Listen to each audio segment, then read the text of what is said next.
Muses of Mythology is a spoiler-heavy podcast. That's an understatement. We're going to discuss not just the events of this book, but the Rhineverse as a whole, and really anything that we feel is relevant. You can find full spoiler warnings in the show notes.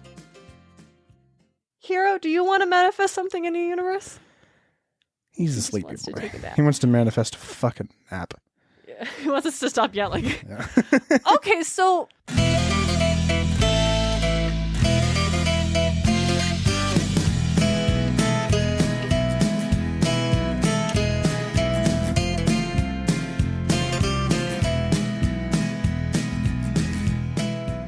Welcome to Muses of Mythology, a podcast where we explore how ancient myths become modern pop culture. This week, we continue our journey through Rick Riordan's Percy Jackson and the Olympians with Story 52, King Minos. I'm your co-host and podcasting muse, Darien and Smartt. Joining me is my co-host and brother, DJ. How's everybody doing today? I am the muse of vengeance. I was giving you space to elaborate, but I feel that maybe we're done with that sentence. All right, well, let's go muse around the garden for a minute. All right, DJ. What's up? King Minos. King Minos. What do you know about him? Not the father of the Minotaur. No, is not. Is not, in fact. I know he was the king of Crete. He had the Minotaur in a labyrinth built by Daedalus. Mm-hmm. He was just kind of an all-around jackass. Yeah. I would say so. Yeah. I don't actually know much outside of that. Mm-hmm. I don't know like if he's done anything else right. But yeah, I know in the book he was manipulating a fucking 12-year-old. Yeah, let's talk about what he does in the book. Is Nico 12? I think he might be He's 11, 10. maybe 10 or 11. Yeah, because Bianca was 12. Yeah. Nico was 10. How old is Nico now? Maybe still 10. I think he's 11 now. Maybe he's 11 now? A year now. Like 6 months to a year. 6 months. Okay, yeah. Regardless. Manipulating an 11-year-old. Manipulating a fucking tween. Cringe. Imagine doing that. Wow, imagine. Such cringe. Embarrassing for him, honestly. True. And then fails. And then ultimately fails. Actually fails and then gets bodied by said tween. Yeah, gets bodied by an 11-year-old. Yep. Wow, so embarrassing. You honestly, hate to see come on.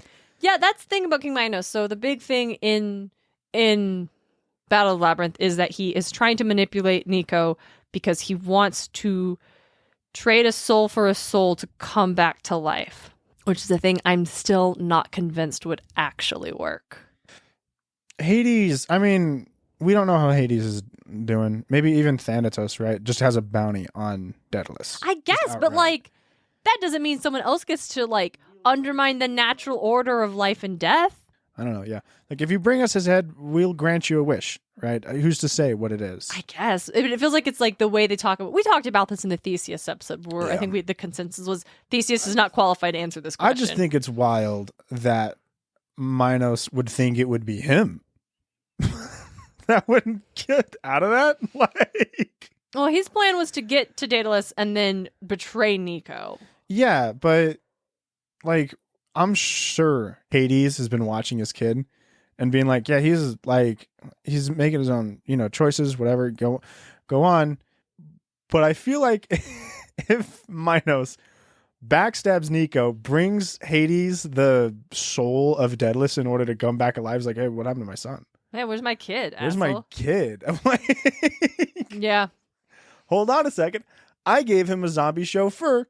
So that, like, I don't know, he could go places proper? I don't think he has the zombie chauffeur yet. You don't think he's got it yet? No, I don't think he's got it yet.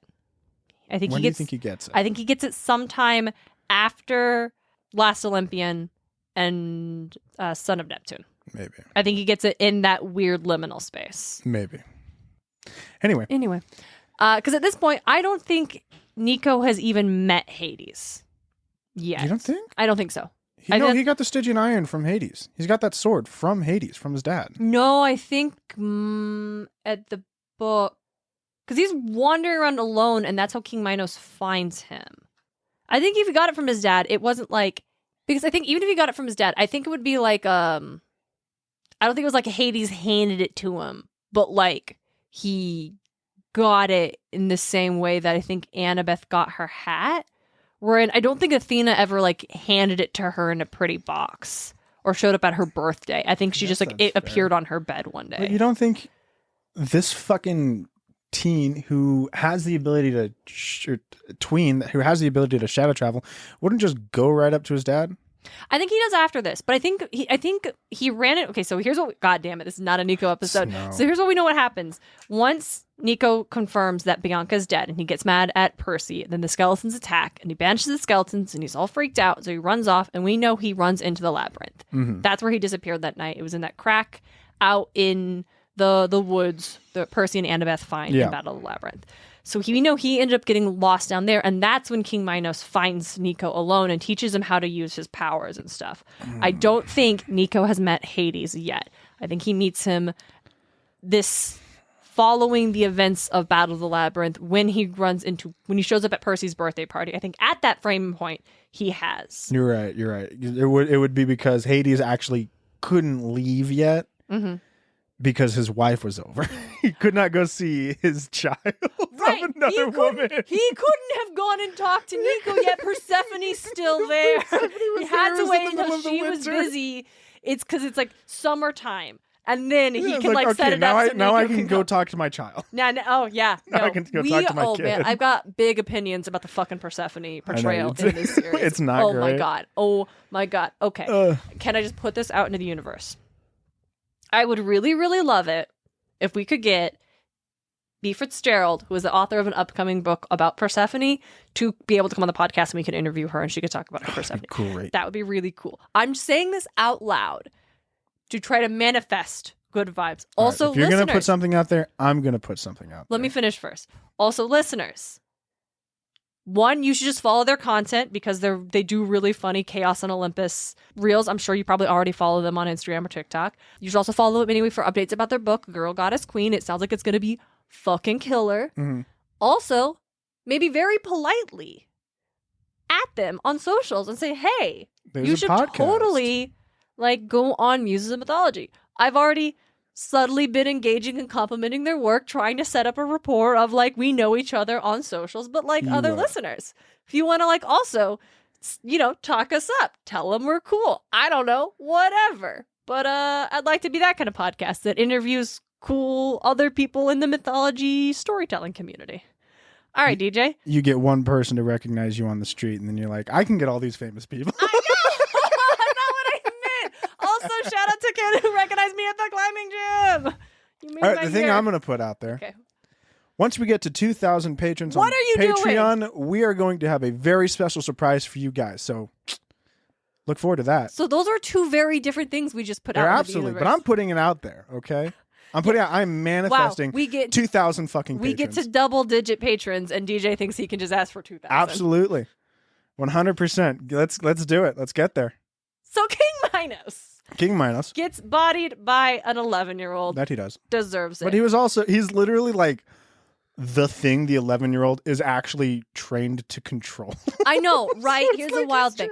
Also, King Minos thinks he's hot shit. He can't even show up unless he steals some of the fucking Happy Meal thing that Nico's got going on. Like, he disappears for a while, and then when they try to summon Bianca, when Percy and them get together and they summon Bianca to talk to her, fucking Minos shows up first and is like, I'm so sorry, I just needed a drink. And it's like, you couldn't even manifest. It just smelled so good. Fuck you. Yeah, like straight up. Mm-hmm. So, simultaneously, important to remember, he's one of the judges of the Underworld. Insane. Yeah. Wild. This guy is one of the judges of the Underworld. I think we discussed this way back in an Underworld episode. Probably. Or maybe Owen was here? I don't remember. Regardless, I remember talking about how I think all the judges of the Underworld must just be sons of Zeus. Because the three that we know from mythology are. Mm-hmm. And I think that's how he got the job. I wouldn't doubt it. I wouldn't doubt if it's like some sort of agreement that Hades has. Yeah. So Zeus. I know, but I also don't feel like Hades would be willing to make such sort of agreement. I think it's more of a mandate from Zeus requiring that he to exert his power in the Underworld. Yeah, probably. That's what I think it would be more of. So it's wild that because that's why Daedalus is like, I don't want to die because Minos is the judge and I'm definitely going to get fucked over. Jackass, dude. He's going to send me straight to Tartarus. I don't want to do that. Yeah, because, he's got a gripe on his shoulder. Also, Daedalus did team up with those princesses and then murk him. So that was pretty He was good. a bit of a corrupt king. I don't know what to tell you. I have no club. So he's a corrupt king who then got to be judge of the underworld. I know. Let's Rough. talk about that, mythologically speaking. Tell me about it, Darren. I'm going to tell you about it. Let me pull up my notes so I have everything in order because I worked really hard. All right. So King Minos is appearing in Greek literature as early as the Iliad and the Odyssey. Like, the Odyssey states that, like, every 9 years, Minos is consulting with Zeus personally, and that the laws of Crete come from Zeus himself. Remember that Minos, as we already said, is a king of Zeus. His mother was Europa, a mortal woman. This is the same Europa who's hanging out on the island that Talos is guarding. But Minos was adopted by the king of Crete in some myths, and that's why he gets to be this next king of Crete. The Greek historian Thucydides says that Minos was the most ancient man to build a navy, essentially meaning he created the first navy, the first naval power. And that's what allowed his kingdom, the Crete, to have like all of this influence over the rest of the region, because Crete's like this island. How are they like bullying Athens into sending? Oh, because they got the manpower for it. They got the manpower for it, right? Yep. Other things noted that this timeline in mythology is kind of wonky. This supposedly took place 3 generations before the Trojan War. Interesting. So basically, Minos was... How do I word this exactly? To sum it up, early legends were like, oh yeah, he was a wise ruler, created the constitution of Crete that like inspired later laws for Sparta and like suppressed piracy, a la, naval power, things like that. Yeah. And it was because of his like great ability as a king that when he died, he became judge of the underworld. Okay. Simultaneously, this dude rolled up and was like, oh, well, in order to submit my right to be king, I'm going to have the gods do me a favor. Hey, Poseidon. Poseidon's like, sure, my dude, here's a cool bull. Make sure you sacrifice it. And he's like, will not do that. No. Then he's king, doesn't sacrifice the bull. So now Poseidon gets Aphrodite to fuck with Pasiphae, who goes and fucks that bull. And then they have the Minotaur. Then he's like, okay, well, I'm mad at Daedalus because he built a fake bull suit for my wife to be able to fuck this bull.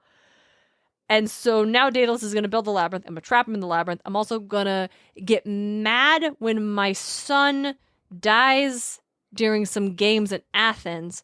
And I'm going to threaten to destroy Athens if they don't send me 14 of their kids every 7 years so I can feed them to my monster Minotaur in my maze labyrinth. Now, is King Minos like a historical person? We will get to that, DJ. He also does this other thing where he's going to go and fuck with Athens for the death of his son. He goes to Megara, which is a place, not a person. And there's this King Nisus.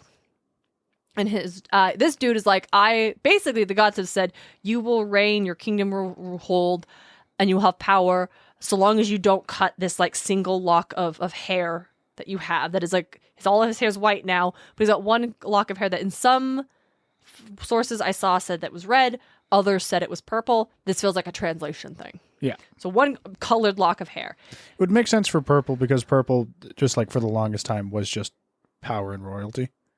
Yeah, but even in Greek. Even in Greece, I think it was power. It was power and royalty because the purple dye was hard to come by. The dye was very expensive to have. I don't know if it was in Greece though. I don't know if they had that yet. I wouldn't doubt it. Regardless, that was his whole deal. Well, bad news for this dude. His daughter Scylla, no relation to the sea monster Scylla, falls instantly in love with Minos.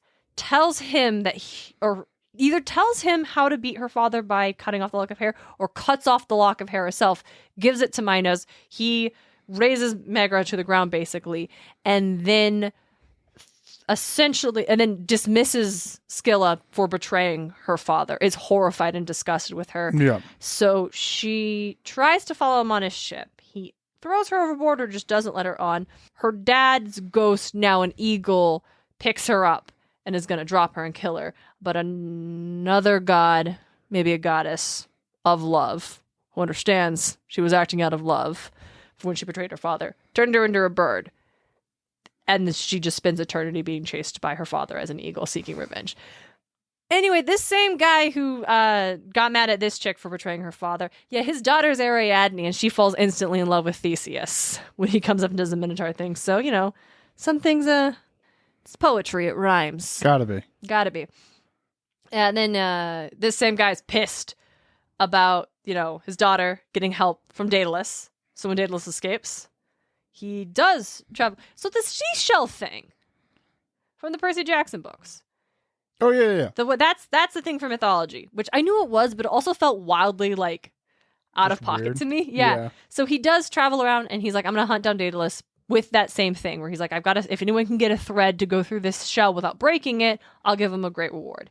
And of course, this king's like, oh, he's giving Daedalus this amazing inventor housing. Daedalus ties the string to a little ant and it works. And that's how King Minos knows where he is. So he shows up and he's like, I demand you give him to me. And he's like, yeah, totes. But wouldn't you like to take a bath first? And King Minos is like, yes, I would.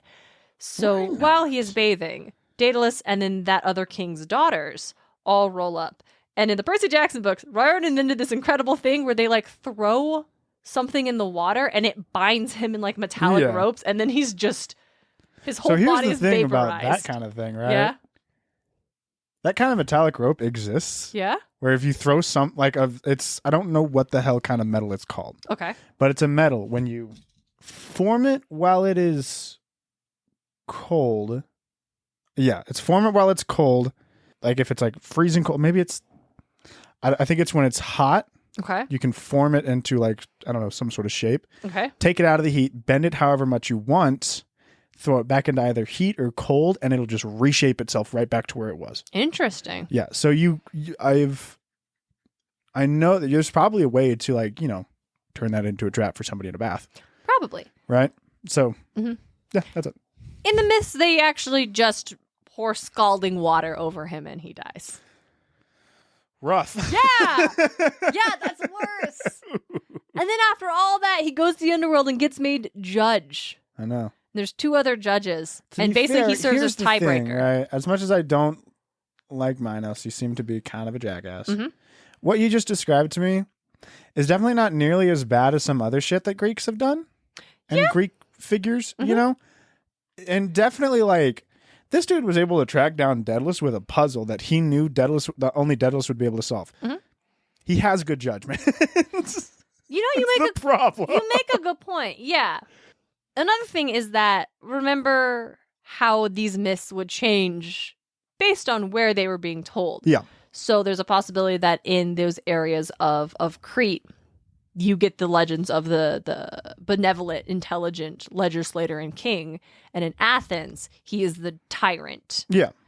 And this vengeful tyrant, essentially. Because Daedalus is the son of Athena, so he is, a sense, this personification of Athenian. Yeah. So Minos imprisoning him and then going after him is viewed as incredibly villainous from the perspective of Athens, where from other places it may be viewed as wise to it's all about, and again Daedalus essentially helped kill in a way Crete's greatest thing, which was the Minotaur, yeah essentially, right? this greatest thing, but it's also very shameful. It's very shameful, but it's still a scary thing to have. And it's just oh, yeah, what if we, instead of having it trapped in this labyrinth, brought it out and dropped it in the middle of Athens? Mm. Yeah, no, that's a good point. That's a pretty scary threat, actually. Yeah. Here's the thing we've never talked about. You had the folks of this period of ancient Greece, where these legends were already ancient stories to them. Yeah. Doing the thing that you still see today, where where folks will try to reconcile the things about these stories that seem to be contradictory or don't make sense. Yeah.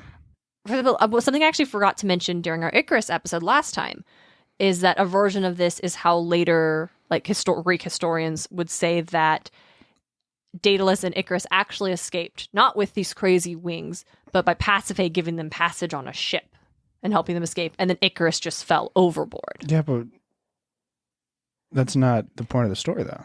Not the point of the story, but if you were viewing these things as these must be true in some way, where do we want to find the truth without all this? Yeah, that's fair.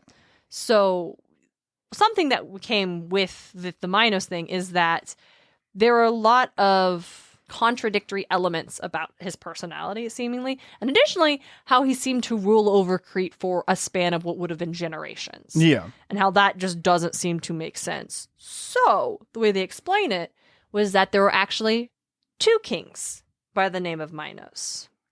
Or potentially... A lot of people do that. Mm-hmm. Or potentially that Minos was just the name of a title for king. Yeah.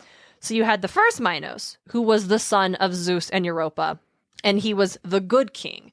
And he was the one that had held counsel with Zeus and made all these laws and was highly favored by the Olympians. And so when he died, he was made one of the judges of the dead. Yeah. And then it was his grandson his son, King Minos' son, named his son Minos as well after his father. Mm-hmm. And this second Minos was the bad King Minos, and he was the one who married Pasiphae. And I could actually, I would absolutely believe that, right? So you actually had 2. And this isn't the first time they were like, we literally just talked about Scylla earlier on the mythology and folks having names. So it would not be the first time there was just 2 different folks with the same name. So that's, I feel like, really interesting, and would have been interested to know, like, in the story, in the Percy Jackson story, if they had split the 2 characters, it would have been interesting as the series, as this tool meant to educate kids about mythology. If it had been like Percy had been like, wait, isn't Minos one of the Greek, like, judge of the Underworld? And for someone to say, nah, that's a different Minos. Yeah, that'd be fun. But I thought that was interesting. Yeah, that is something that I absolutely would believe, right? That's, I don't know, going that far back, you're actually absolutely going to have some discrepancies in, like, bookkeeping as to, why, like, Minos ruled for 200 years? Yeah, that doesn't make any sense. Yeah, this time no, he actually only ruled for about 50, and then another one came in that ruled for another 50. Yeah, like that. So this is that's all I got mythology-wise, because a lot of it we've already covered in talking about other people's stories. Yeah, because we've already run through, like, Minos is what, like, the last one to talk about within, like, the Minotaur story? No, we got to get to Daedalus. We haven't done Daedalus yet. We haven't gotten to talk about Pasiphae yet, proper, but she will be much later. Will she? Does she come up again? She does come up again. Okay. I know, I always forget too. So, DJ, you got any examples of King Minos in pop culture? So what would be King Minos? Right? What are his tropes? I guess, is it bad king? Is it vengeance? Is it ruler who has, like, a monster in his basement? Is it vengeful ruler? Is it, like, tyrant who demands an unjust tribute? It's hard because he was a pretty big figure in mythology, obviously, right? But this is the exact opposite of Icarus. In where we've reached the knowledge that I would have. Yeah. I mean, I literally just decided to search up King Minos. Right, just to see. Turns out he's actually in the game ULTRAKILL. Have you played this game? I have not. Me neither. But we were just recommended it by somebody in our Discord. Oh, Connor did. Connor, yeah. Yeah. Because it's apparently, he's like, oh, you should do it for a Remyth episode. And I'm like, yeah, it's, first of all, already on my list of games to play, just haven't gotten around to it. Fantastic. King Minos is in it. Okay. So he's a boss, it looks like. And you fight his reanimated corpse and then his prime soul. That's all I know about it. Here's what his reanimated corpse looks like. He's looking down at the battlefield. Yep, I knew that was going to upset me. Not that upsetting. It's got big old glowy eyes. I don't like it. And then his prime soul. This is what his actual soul is. I don't like it. I don't think cool. I like it. And I need to get on ULTRAKILL because it sounds fun. But that's all I could find really about Minos actually appearing in pop culture. Did you find any, Darien? So here's the thing. No. But, okay, so no, but yes. Okay. Okay.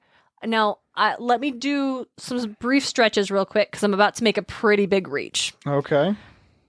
Are you familiar with the Minoan civilization? Vaguely. I've heard it in Probably passing. you probably learned about it in 6th grade social studies when you covered world history. Yeah. So the Minoan civilization was a Bronze Age Aegean civilization that was like centralized on the island of Crete, but had power that expanded to other Aegean islands. It is named specifically after King Minos, Okay. because the archaeologists who first discovered sites that showed there was another civilization on Crete that was distinct from the Mycenaean civilization specifically named it after Minos, who was like this legendary figure, believing it to be the Minos' kingdom. So that guy was Sir Arthur Evans, and he coined it archaeologically, but the term had actually been used before him by a dude named Carl Hoek, who had actually used the term in 1825 to describe Minoan to mean ancient Crete for the same reason, because King Minos is legendary king Crete. If there was ancient peoples, we should call them Minoans after him. I basically just hyper fixated on the Minoan civilization for about 2 hours. So you know research. Quite a bit about Minoans now? I do. And okay. So that is what I'm offering to the rest of this episode, is to talk about the Minoan civilization named after King Minos. We could do that. We could do. I don't know. It's just. Well, that's all I have in my notes, DJ. Let me show you the rest of my notes, DJ. I know. Let me show you the rest of my notes, DJ. I know, yeah. So I'm going to tell you about the Minoan civilization now. Okay, so here's... Okay, you're going to love this, though. So, our story actually begins in 1898. BC? No. Oh, okay. 1898. When the island of Crete has just declared independence from the Ottoman Empire. Okay. Now, it starts here because prior to this, it was really, really hard to do archaeological expeditions within the Ottoman Empire. Within the Ottoman Empire, but within Crete specifically. Sir Arthur Evans, who was credited with, discovering the Minoan civilization, naming it, discovering the tablets that contain its written language and stuff. Yeah. He did do those things. But it's not like he was some guy with like a hunch that he was like, I just know there's something there and I'm going to find it and no one believes me. Yeah. No, like archaeologists all over the world really wanted to get on Crete, right? You're finding all this stuff all over the world. Like it's in the ancient Mediterranean, all this stuff. Yep. Like they want to get in on it. But you needed, it was really hard to do that because Ottoman officials, basically you needed something called a firman. So foreigners needed to request a firman from the Ottoman leaders to get permission to excavate, and then they would just never approve any of these requests. Yeah. Simultaneously, they would require potential excavators to buy the land from native owners, but then instruct the the owners of the land to charge exorbitant amounts of money that would make it just not ever worth even trying to dig there. So once Crete had independence and Ottoman Empire no longer controlled this region, you had these archaeologists able to actually come in and start digging. The problem for everyone else who wasn't Evans is that he had already kind of conned his way into the best spot, the place where they'd already in Knossos, which is the place that we know as being where the labyrinth was. The labyrinth was specifically, where King Minos was king. And this is because of what they discovered there. This wasn't because of the legend yet. That you get it.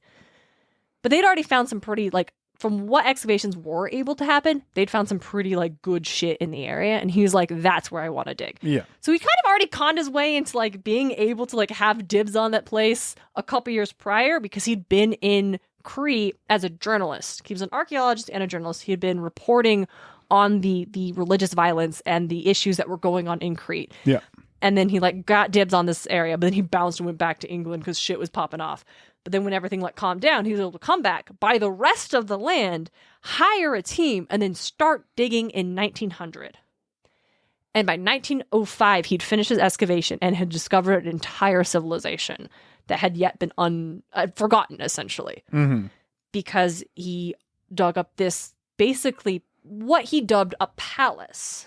Because it was a very grand structure with labyrinthine layout and many, many rooms.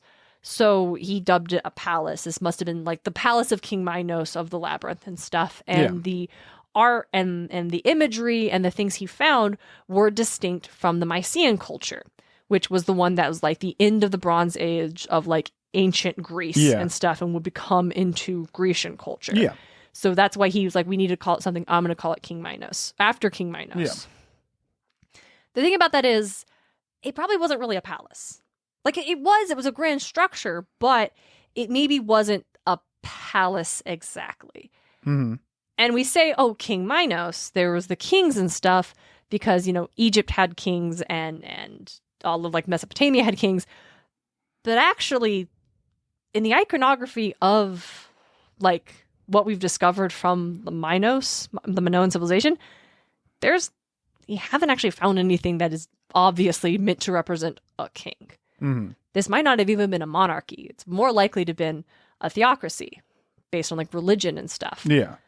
But we're not so sure about that either, because we've never been able to translate the language of this ancient civilization. So we don't really know what their government was. We don't really know what their gender structure was, what their local hierarchy was. Yeah. We know things that they did. We know what they were into, because we know they did have this vast navy. So that legend of King Minos being the first man to form a navy, that probably does come from the fact that this Cretan civilization they weren't just like on their island. They had like pretty powerful like settlements in other places too, and were regularly doing trade with Egypt and like the Near East, because we found things from those places in the finds, and then those things have been influenced in other regions too. Mm-hmm. So we knew this was a really powerful and influential civilization that at one point in time had like 30,000 people living in its capital, which is real big. Yeah.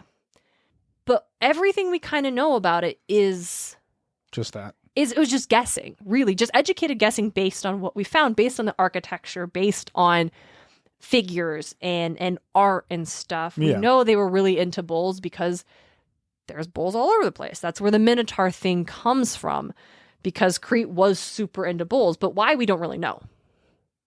But we also know that they were really into marine shit, right? There's a dolphin, like, a mural in these in the palace, quote unquote. Yeah. And there's this really great jar with just an octopus on it. DJ, I need to show you this jar. It's a really good jar. I am a big fan of this octopus jar. Oh, that's a fun jar. It's a fun jar. That's a fun jar. It's just called octopus vase. Listeners, look it up. It's just fun, and it's was clearly impactful, right? In what Evans uncovered was clearly unique to other civilizations, and like had contact with other civilizations across the like Aegean area.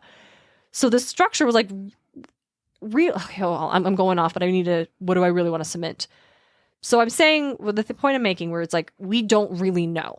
We can guess based on what we've seen, based on what we uncover, and then use the information of what we do know about other similar like civilizations of the era to like make educated guesses and beliefs about the civilization. But if anybody's ever claiming we know this for sure, they're just wrong. Yeah. Like I said, we've never been able to translate their language. We have fragments of what is known as Linear A, and it's this kind of like line art, almost kind of pictographic language that no one has ever been able to decipher, and then an older like Cretan hieroglyphs that we know is the language of this civilization, but no one has been able to translate it.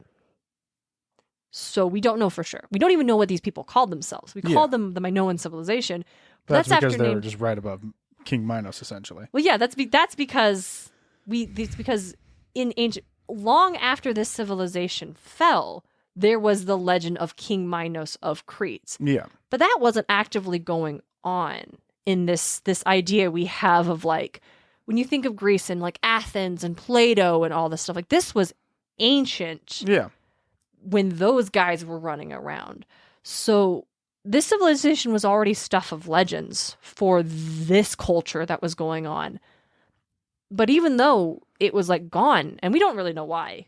It could have been, there was like a volcano that maybe caused some problems. Maybe they like overexerted their natural resources. Maybe there were invasions from the budding Mycenaean civilizations. Yeah. But whatever happened, they were gone and they were ancient.